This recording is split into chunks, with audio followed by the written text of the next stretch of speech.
ease the tension away. The next morning, Alina boarded a bus while the city was still waking up. Large buildings passed by her window, sleepy commuters holding coffee cups, children dragging their backpacks to school. She felt as if she were slowly disconnecting from a life that was never truly hers. Then the bus picked up speed. City streets gave way to open fields. Fields turned into forests. Forests into little villages with wooden fences and dogs sleeping on porches. Alina sat by the window and thought, when was the last time I simply did nothing? No deadlines, no expectations, no need to perform. The gentle rocking of the bus felt like therapy. With every kilometer, something inside her was loosening. A tightness she had carried for years was finally lifting.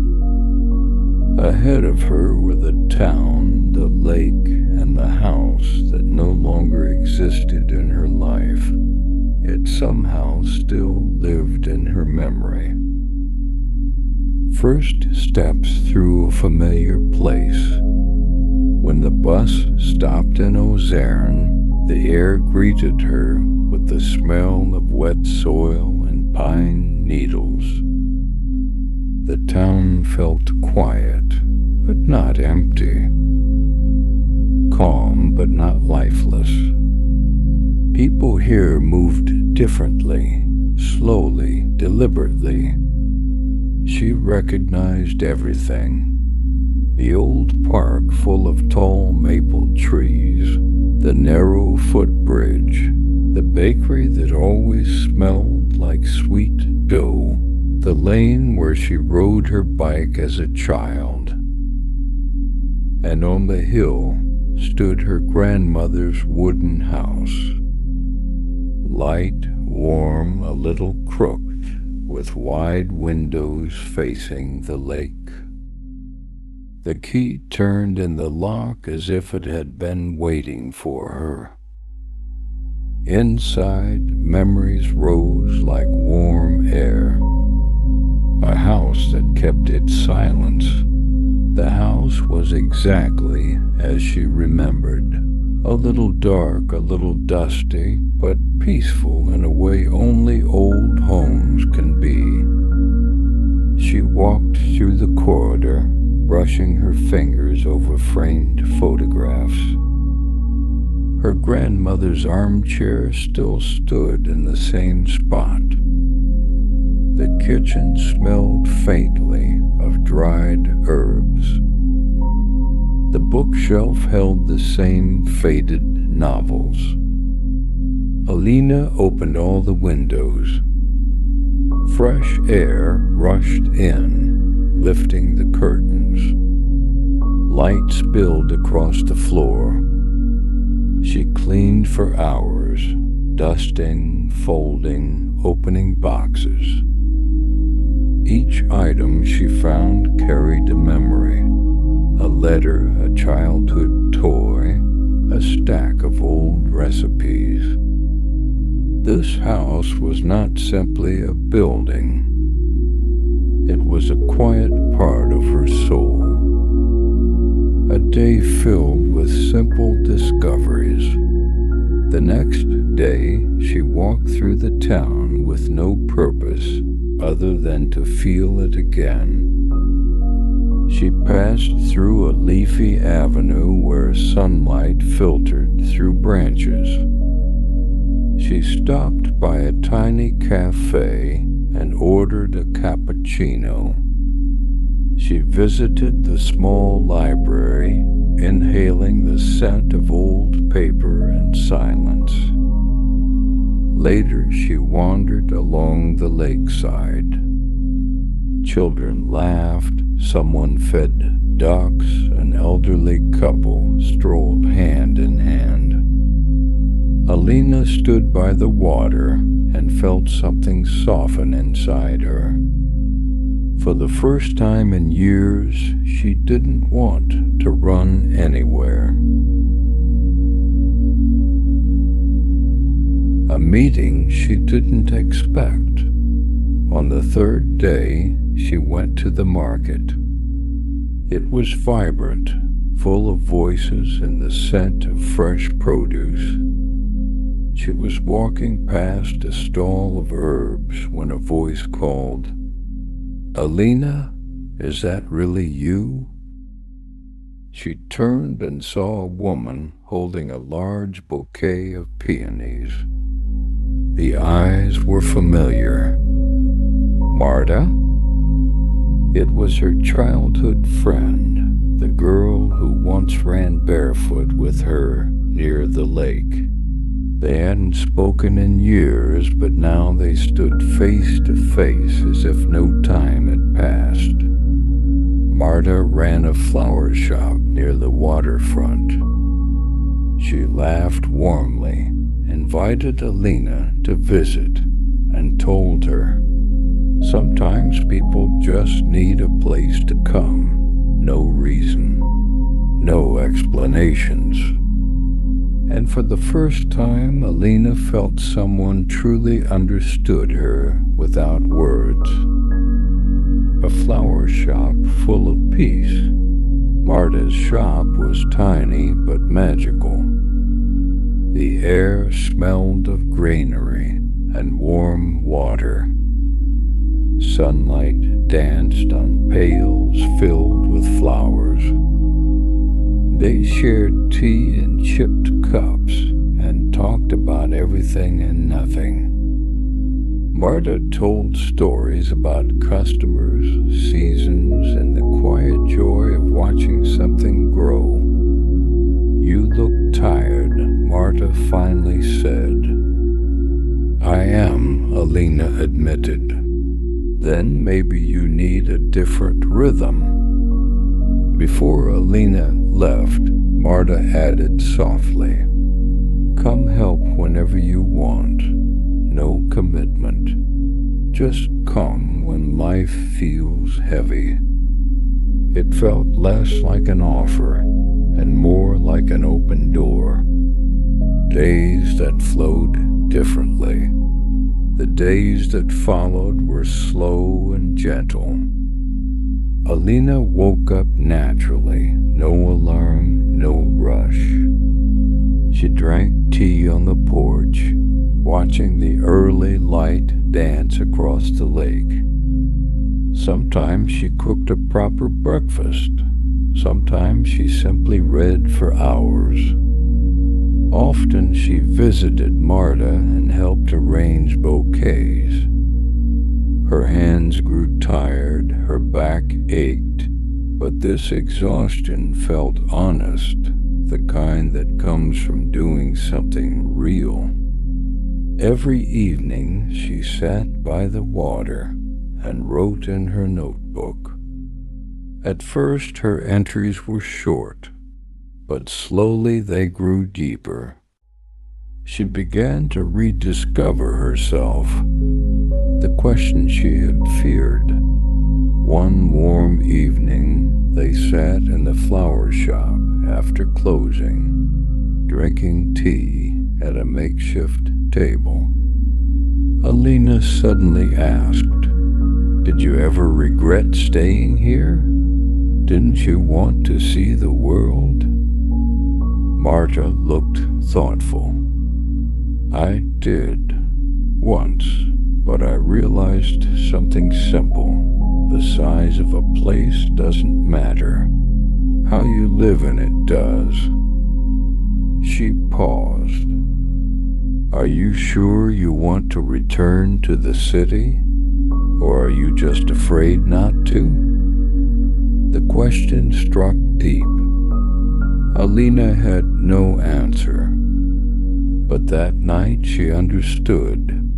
The life she had in the city was built on habit, not happiness.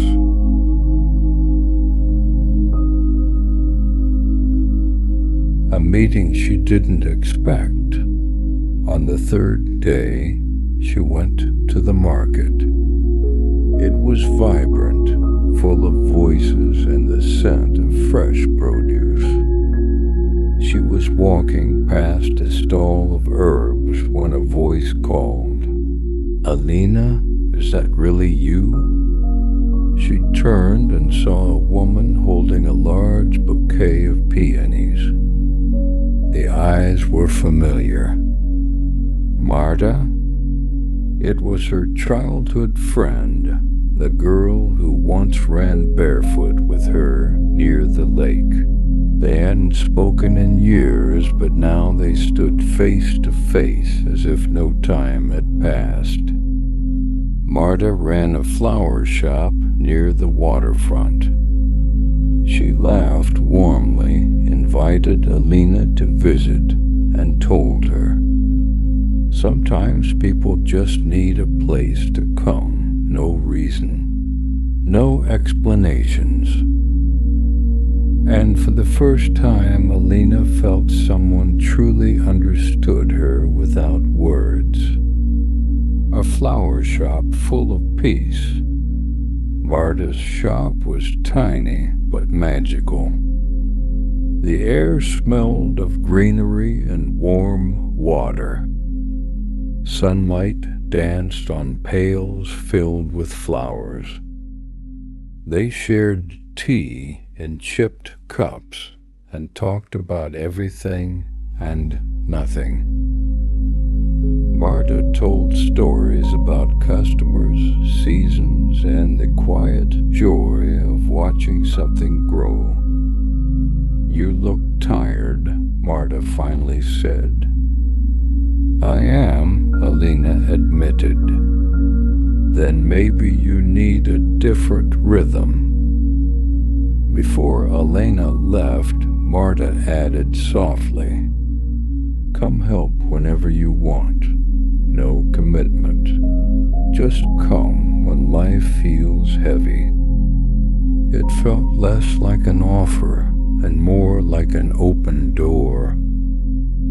Days that flowed differently. The days that followed were slow and gentle. Alina woke up naturally, no alarm, no rush. She drank tea on the porch, watching the early light dance across the lake. Sometimes she cooked a proper breakfast. Sometimes she simply read for hours. Often she visited Marta and helped arrange bouquets. Her hands grew tired, her back ached, but this exhaustion felt honest, the kind that comes from doing something real. Every evening she sat by the water and wrote in her notebook.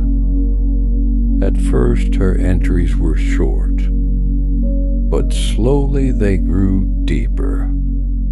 She began to rediscover herself. The question she had feared. One warm evening, they sat in the flower shop after closing, drinking tea at a makeshift table. Alina suddenly asked, "Did you ever regret staying here? Didn't you want to see the world?" Marta looked thoughtful. "I did, once. But I realized something simple. The size of a place doesn't matter. How you live in it does." She paused. "Are you sure you want to return to the city? Or are you just afraid not to?" The question struck deep. Alina had no answer. But that night she understood. The life she had in the city was built on habit, not happiness. A decision that doesn't come suddenly. The decision came slowly. One rainy morning, listening to the soft patter on the roof, she finally understood what she needed. She called her boss. "I'm not coming back," she said calmly. "Are you sure? You're leaving stability," her boss warned. "Stability isn't the same as being alive." When she hung up, she felt something inside her settle into place. That evening, she walked to the lake.